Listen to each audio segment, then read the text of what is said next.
Hello friends, welcome to దేవాంష్కా stories. వాళ్ళు ఇప్పుడు మీరు వినబోతుంది నువ్వుంటే నా జతగా స్టోరీలోని 94వ భాగం.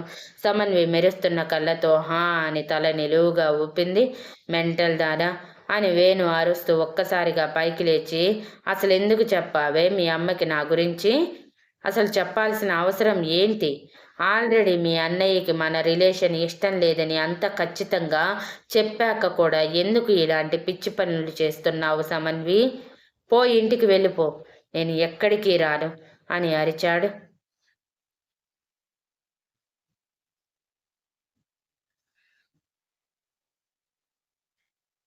సమన్వి కోపంతో బుసలు కొడుతూ, నువ్వు రాకపోతే ఎత్తుకెళ్ళిపోతాను, అంతేకాని నిన్ను తీసుకువెళ్లకుండా నేను ఇక్కడి నుంచి కదిలే ప్రసక్తి లేదు. నువ్వు జస్ట్ అక్కడికి వచ్చి నేనే నీ ప్రాణం, నా సర్వస్వం అని చెప్పకపోయినా పర్వాలేదు, కానీ నన్ను ప్రేమిస్తున్నాను, పెళ్లి చేసుకుంటాను అని చెప్పు చాలు. ఆటోమేటిక్గా మన పెళ్లి బాజాలు మోగుతాయి. ఇక నీతో నాకు అవసరం కూడా లేదు. నిన్ను బ్రతిమలాడాల్సిన అవసరం అంతకంటే రాదు. అప్పుడు నువ్వే నన్ను బ్రతిమలాడతావు. కుక్క పిల్లల నా వెనక తిరిగేలా నేను చేసుకుంటాను అని అంది. మహాలక్ష్మి మాత్రం షాక్ అయ్యి, బాబోయ్, సమన్వికి ఎంత ధైర్యం ఉంది! డైరెక్ట్గా వెళ్ళి తన అమ్మగారికి తన ప్రేమ విషయం చెప్పి ఓకే చెప్పించుకొని మరీ వచ్చింది. నేను ఇంకా ఎక్కడ ఏడుస్తూ ఉంటుందేమో అనుకున్నాను. అందుకేనేమో మహి గారు అంత కూల్గా ఉన్నారు. సమన్వి గురించి ముందే తెలిసి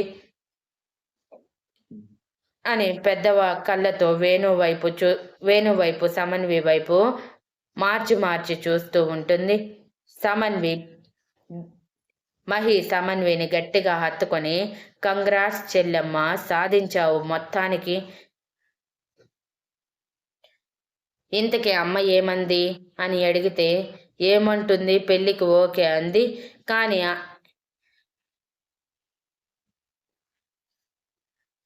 కానీ వేణు బావ నోటితో నన్ను ప్రేమిస్తున్నాను అని ఒక్క మాట చెప్తే చాలు, ఇంకేం లేదు, ఎవరిని బ్రతిమలాడాల్సిన అవసరం ఉండదు అని మెరుస్తున్న కళ్ళతో అంది.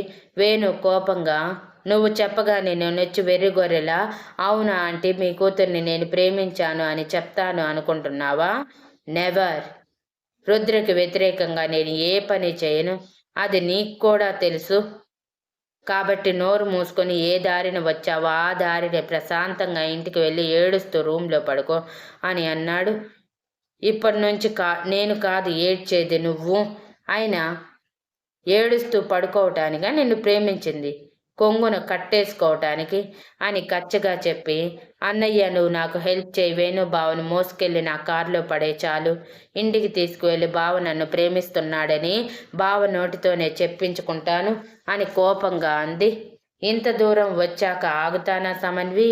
నీకు ఖచ్చితంగా హెల్ప్ చేస్తాను అంటూ ముందుకు వస్తూ ఉంటే వేణు కోపంగా వెనక్కి అడుగులు వేస్తూ, మహి తప్పు చేస్తున్నావు.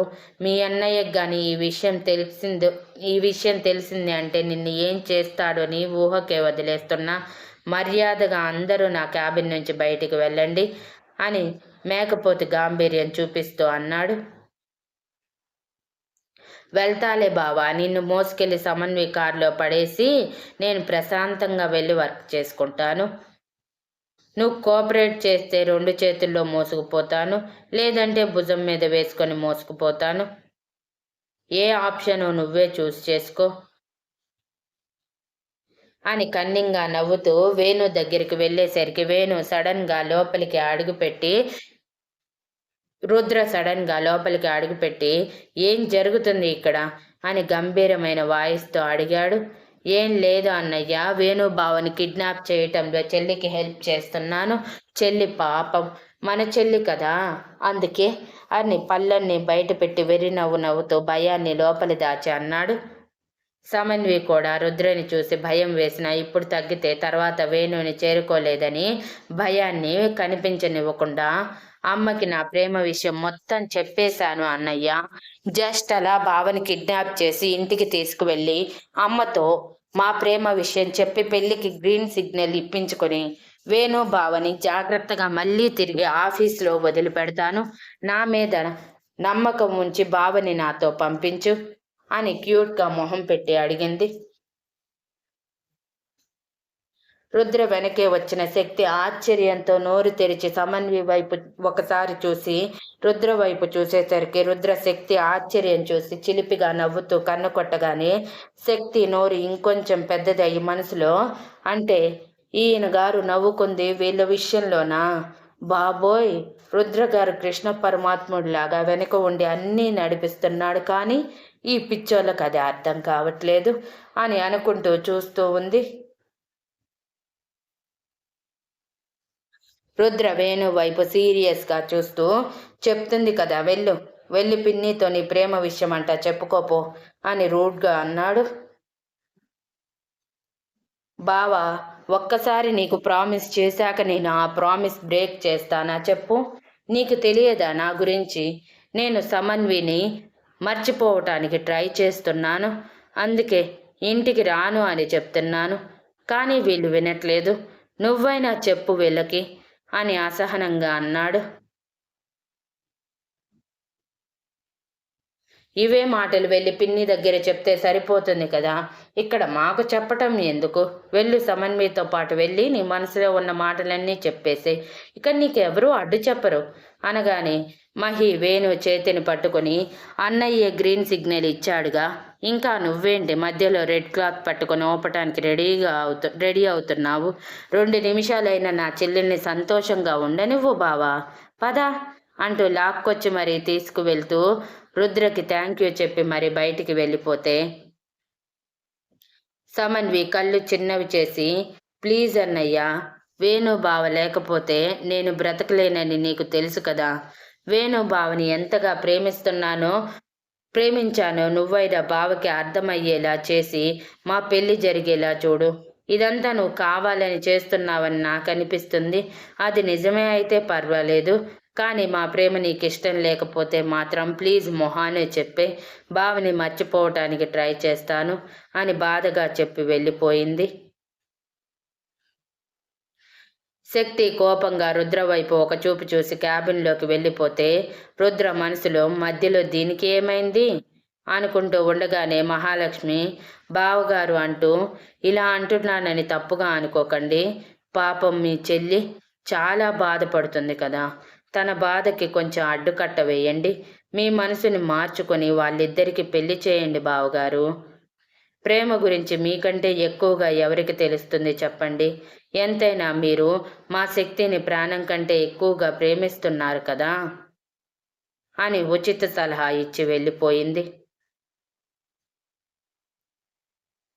రుద్ర మహాలక్ష్మి మాటలకి తల విదిలించి, ఇద్దరిది ఒకే మైండ్ సెట్, ఎంతైనా ఒకే తల్లి దగ్గర పెరిగారు కదా అని అనుకుంటూ క్యాబిన్లోకి వెళ్ళేసరికి శక్తి తనలో తానే చిరుకోపంగా, రుద్రగారికి కొంచెం కూడా మనసే లేదు, ప్రేమికుల మధ్య గేమ్ ఆడుతున్నారు, నేను చెప్తే వినే రకమే కాదు అని అనుకుంటూ ఉండగానే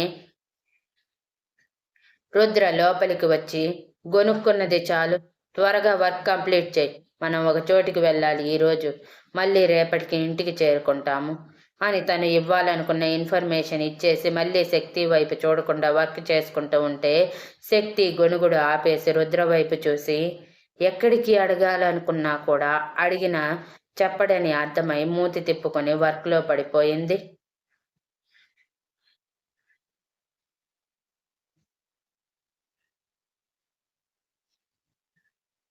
సాయంత్రం 5:30 గంటల సమయం. శక్తి, రుద్ర ఇద్దరూ వాళ్ళ కారులో బయలుదేరి వాళ్ళ ఫామ్ హౌస్కి వెళ్ళారు.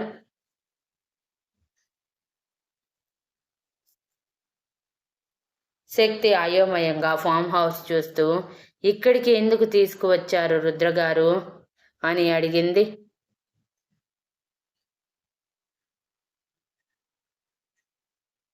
చెప్తాను పద అంటూ తీసుకువెళ్ళి తన చేతిలో ఒక కవర్ పెట్టి, రెడీ అయ్యిరా అని రూంలోకి పంపించి తను రెడీ అవ్వటానికి వెళ్ళిపోయాడు. శక్తి అయోమయంగానే కవర్ ఓపెన్ చేసి అందులో ఉన్న డ్రెస్ చూసి మళ్ళీ ఏదో ప్లాన్ చేశారు అనుకుని నవ్వుకుంటూ ఆ డ్రెస్లో రెడీ అయ్యి వచ్చి ఆ కవర్లో ఉన్న జ్యువెలరీ కూడా పెట్టుకొని అందంగా ఆ డ్రెస్కి తగ్గట్టు రెడీ అయ్యి బయటికి వచ్చేసరికి బ్లాక్ కలర్ టీషర్ట్ దాని మీద డెనిమ్ జాకెట్ వేసుకొని బ్లూ కలర్ జీన్స్ వేసుకొని హెయిర్కి జెల్ అప్లై చేసి సోఫాలో కూర్చొని ఉన్నవాడు కాస్త శక్తి అందెల చప్పుడుకి తను వచ్చిందని అర్థమయ్యి తన వైపు చూసి మెస్మరైజ్ అయ్యి ఆటోమేటిక్గా లేచి నిలబడ్డాడు. Shakti same black colour long frock వేసుకొని మెడలో సింపుల్గా నెక్లెస్, చేతికి ఒక బంగారపు కడ, మరో చేతికి వాచ్, జుట్టుని బ్రైడల్ డిజైన్లా చుట్టూ చుట్టి దాని చుట్టూ ఆర్టిఫిషియల్ ఫ్లవర్స్ పెట్టుకొని నుదుటి మీద బొట్టు, బొట్టు కింద కొంచెం కుంకుమ, పాపిటలో కొంచెం కనిపించకుండా కుంకుమ పెట్టుకొని అందానికి అసూయ పుట్టేలా రెడీ అయ్యింది. తనని అలా చూసిన రుద్ర ఒక్కో అడుగు వేస్తూ శక్తి దగ్గరికి వెళ్తూ ఉంటే రుద్ర చూపుకి తడబడుతూ సిగ్గుపడి తలదించుకుంది. శక్తిని చేరుకున్న రుద్ర శక్తి దగ్గరికి వెళ్ళి చెవి తమ్మిని మునిపంటితో లాగి అక్కడే ముద్దు పెట్టి సూపర్గా ఉన్నావు, సో బ్యూటిఫుల్, నిన్నిలా చూస్తూ ఉంటే ఏదో చెయ్యాలనిపిస్తుంది, కానీ ఇది టైం కాదు కదా, పద అంటూ శక్తిని తీసుకుని కార్లో స్టార్ట్ అయ్యి తను చేరుకోవాల్సిన డెస్టినేషన్ వైపు పరుగులు పెట్టించాడు. శక్తి అయోమయంగా ఎక్కడికి అని అడుగుతున్నా పట్టించుకోకుండా డైరెక్ట్గా తనని పబ్కి తీసుకువెళ్ళి ఇక్కడికి నువ్వెప్పుడూ రాలేదు కదా, ఎక్స్పీరియన్స్ చేయిద్దామని తీసుకువచ్చాను, పద అని తనని తీసుకువెళ్ళి జ్యూస్ ఆర్డర్ చేసి ఒక టేబుల్ దగ్గర కూర్చొని రుద్ర మ్యూజిక్ ఎంజాయ్ చేస్తూ ఉంటే శక్తి ఫస్ట్ టైం రావటం వలన కొంచెం ఇబ్బందిగా కూర్చుంది. జ్యూస్ తాగాక రుద్ర శక్తిని డ్యాన్స్ చేయటానికి ఆఫర్ చేస్తే రుద్ర ఉన్నాడన్న ధైర్యంతో చేయి అందించి డ్యాన్స్ ఫ్లోర్ మీదకు వెళ్ళి రుద్రతో కలిసి చిన్న చిన్న స్టెప్స్ వేస్తూ ఎంజాయ్ చేసింది. గంట గడిచాక రుద్ర శక్తిని తీసుకొని బయటికి వచ్చి డైరెక్ట్గా తమ హోటల్కి తీసుకువెళ్ళి ప్రైవేట్ క్యాబిన్కి వెళ్ళిపోయి ఫుడ్ ఆర్డర్ చేసి ఇద్దరు తినేసి మళ్ళీ డైరెక్ట్గా ఫామ్ హౌస్కి వెళ్ళిపోయారు. వాళ్ళు ఆఫీస్ నుంచి ఫామ్ హౌస్కి వెళ్ళేసరికి గంటన్నర పడితే శక్తి రుద్ర రెడీ అవ్వటానికి మరో గంట పట్టింది. ఫామ్ హౌస్ నుంచి సిటీలోకి రావటానికి గంట పడితే అక్కడ పబ్లో గంట, పబ్ నుంచి బయటికి వచ్చాక రెస్టారెంట్లో ఒక 50 మినిట్స్, ఫామ్ హౌస్కి వచ్చేసరికి మరొక గంట, మొత్తం కలిపి ఫామ్ హౌస్కి వచ్చేసరికి 10 మినిట్స్ టు 12 అని టైం చూపించింది. శక్తి ఒకసారి టైం వైపు చూసి మళ్ళీ రుద్ర వైపు చూసి ఈరోజు చాలా ఎంజాయ్ చేశాను రుద్ర గారు, థ్యాంక్ యూ, అలాగే బాగా అలసిపోయాను, నిద్ర వస్తుంది అనగానే రుద్ర శక్తిని ఒక్కసారిగా ఎత్తుకొని లోపలికి తీసుకువెళ్తూ ఇంకా నా సర్ప్రైజ్ పూర్తి కాలేదు, అప్పుడే నిద్రపోతే ఎలా అంటూ డోర్ దగ్గర నిలబెట్టి ఓపెన్ చేయమని చేతులు కట్టుకొని చెప్తాడు. శక్తి మళ్ళీ ఏం సర్ప్రైజ్ ప్లాన్ చేశాడో అనుకుంటూ డోర్ ఓపెన్ చేయగానే ఎదురుగా ఉన్నది చూసి షాక్ అయ్యి నోటి మీద 2 చేతులు పెట్టుకుని పెద్ద పెద్ద కళ్ళతో రుద్ర వైపు హాల్ వైపు మార్చి మార్చి చూసింది. Thank you for listening and please like, share, comment and subscribe.